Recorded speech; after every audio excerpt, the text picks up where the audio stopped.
اعوذ باللہ من الشیطان الرجیم، بسم اللہ الرحمن الرحیم۔ اے گناہگاروں، مایوس نہ ہو، عامر لیاقت حسین حاضر خدمت ہے۔ ناظرین کرام، 13 رمضان المبارک، بہت سارے واقعات آج کے دن سے بھی منسوب ہیں۔ اللہ تعالیٰ اس مبارک عشرے کی رحمتوں کو اور جو مغفرت کا اس میں چھپا ہوا تحفہ ہے اسے تلاش کرنے کی ہمیں توفیق عطا فرمائے۔ حضرت امام راضی لکھتے ہیں ناظرین کرام کہ ایک دفعہ حضرت عیسیٰ علیہ الصلوۃ والسلام ان کا ایک قبر پر سے گزر ہوا۔ آپ نے بطور کشف دیکھا کہ عذاب کے فرشتے میت کو عذاب دے رہے ہیں، تکلیف دے رہے ہیں۔ آپ آگے چلے گئے اور اپنے کام سے فارغ ہو کر جب آپ دوبارہ یہاں سے گزرے تو آپ نے دیکھا کہ رحمت کے فرشتے ہیں اور وہ اب میت کو ٹھنڈی ٹھنڈی چھاؤں دے رہے ہیں، اس پر رحمت کر رہے ہیں، نور کے طبق ہیں۔ آپ کو بڑا تعجب ہوا، آپ نے نماز پڑھی اور اللہ تعالیٰ سے دعا کی۔ اللہ تعالیٰ نے وحی بھیجی، اے عیسیٰ یہ بندہ گناہ گار تھا اور جب سے مرا تھا عذاب میں گرفتار تھا۔ یہ مرتے وقت اپنی بیوی چھوڑ گیا۔ اس عورت نے ایک فرزند جنا، اس کی پرورش کی اور یہاں تک کہ وہ بڑا ہوا، اور اس کے بعد اس عورت نے اس فرزند کو مکتب میں بھیجا۔ مکتب میں استاد نے اس کو بسم اللہ الرحمن الرحیم پڑھنا سکھایا۔ مجھے اپنے بندے سے حیا آئی کہ میں اسے آگ کا عذاب دوں زمین کے اندر، جبکہ اس کا فرزند میرا نام لیتا ہے زمین کے اوپر، لہذا میں نے اس پر سے عذاب اٹھا لیا۔ اسی طرح ناظرین کرام، ایک شخص کہیں سے گزر رہا تھا کہ راستے میں اسے ایک ٹہنی نظر آئی۔ اس نے کہا کہ میں مسلمانوں کے راستے سے یا انسانوں کے راستے سے اس ٹہنی کو ضرور ہٹاؤں گا تاکہ انہیں تکلیف نہ ہو۔ بس اسی عمل کے سبب اس کی مغفرت ہو گئی۔ دیکھیے کیسے کیسے مغفرت ہوتی ہے، کیسے کیسے اللہ سبحانہ و تعالیٰ اپنے بندوں کو بخش دیتا ہے۔ اب دیکھیے 5 بول مغفرت کا سبب کیسے بنے، بڑا خوبصورت واقعہ ہے۔ حضرت موسیٰ علیہ الصلوۃ والسلام کے پاس اللہ سبحانہ و تعالیٰ نے وحی بھیجی کہ فلاں سرزمین میں میرا ایک ولی ہے، اس کے پاس جائیے، اسے غسل دیجیے اور غسل دے کر اس کی نماز پڑھائیے اور اسے پھر دفن کیجیے۔ موسیٰ علیہ الصلوۃ والسلام وہاں گئے تو دیکھا لوگ اس کی مذمت کر رہے ہیں، اس کی برائی کر رہے ہیں اور اسے ہر گناہ میں مبتلا بتاتے ہیں۔ حضرت موسیٰ علیہ السلام کو تو جو حکم خداوندی تھا وہ اسے بجا لائے۔ انہوں نے لوگوں کی بات تو نہیں سنی، کیونکہ وہ تو نبی ہے، پیغمبر ہے، جو اللہ سبحانہ و تعالیٰ کا حکم ہے اسی کو بجا لائیں گے۔ لہذا پہلے اس حکم کو بجا لائے اور پھر عرض کیا، اے رب، لوگ تو اس کی نسبت کیا کیا کہہ رہے ہیں۔ ارشاد ہوا، اے موسیٰ سچ کہہ رہے ہیں، غلط نہیں کہہ رہے۔ بس 5 باتیں کہہ کر اس نے مجھ سے مناجات کی تھی اور اس کی جو وہ 5 باتیں تھیں، بس ان 5 باتوں پر میں نے اسے بخش دیا۔ پھر عرض کیا کہ اے رب، اس نے کیا کہا تھا، کس طرح کہا تھا، ذرا اپنے اس کلیم کو بھی تو بتائیے۔ ارشاد ہوا، اس نے کہا تھا،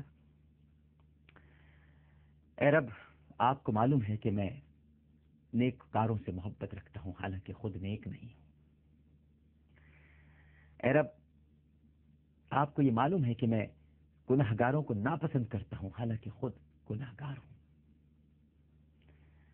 اے میرے رب، اگرچہ میں جانتا کہ مجھے جنت میں داخل کیا جانا آپ کے ملک میں کچھ اضافہ کر دے گا تو میں کبھی جنت میں جانے کی درخواست نہ کرتا، اور اگر میں جانتا کہ دوزخ سے رہائی دینا آپ کے ملک میں کچھ کم کر دے گا تو میں کبھی آپ سے اپنی رہائی کی درخواست نہیں کرتا۔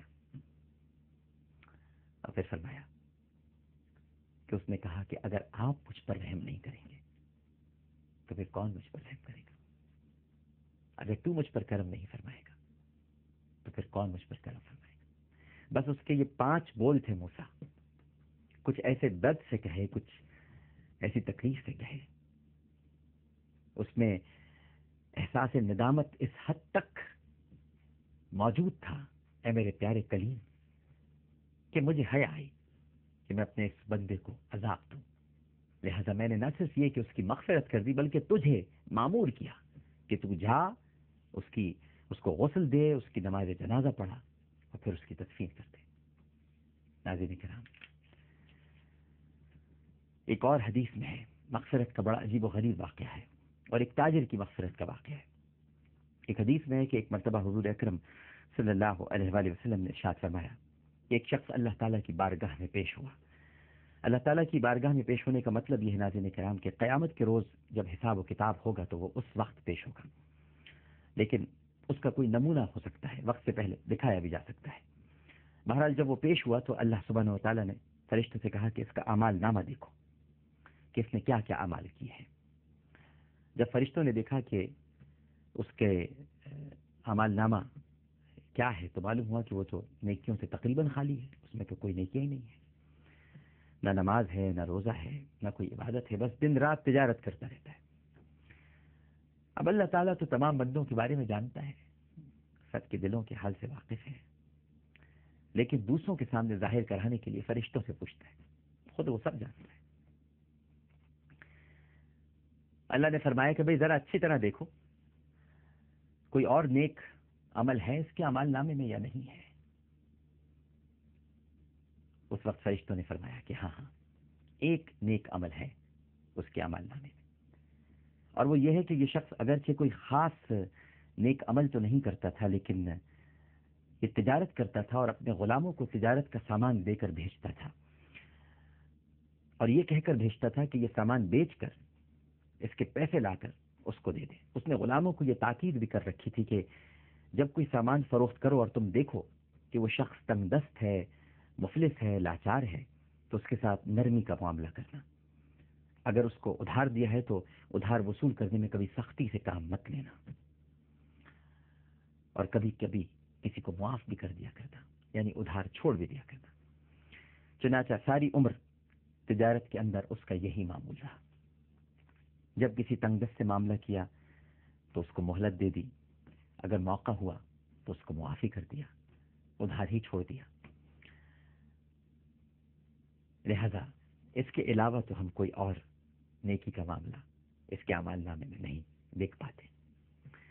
اللہ سبحانہ و تعالیٰ نے ارشاد فرمایا، یہ اس بات کا زیادہ مستحق ہے کہ میں اسے معاف کر دوں، کیونکہ میرے تنگ دست بندوں کو معاف کرتا تھا، ان کا ادھار معاف کر دیتا تھا، ان کو تکلیف میں نہیں رکھتا تھا۔ لہذا پھر فرشتوں کو حکم دیا کہ درگزر کا معاملہ کرو اور اسے جنت میں بھیج دو، کیونکہ بندوں کے ساتھ معافی کا معاملہ کرنا اللہ تعالیٰ کو بہت پسند ہے۔ ناظرین کرام، ایک چھوٹا سا وقفہ لیتے ہیں، وقفے کے بعد دوبارہ حاضر ہوں گے۔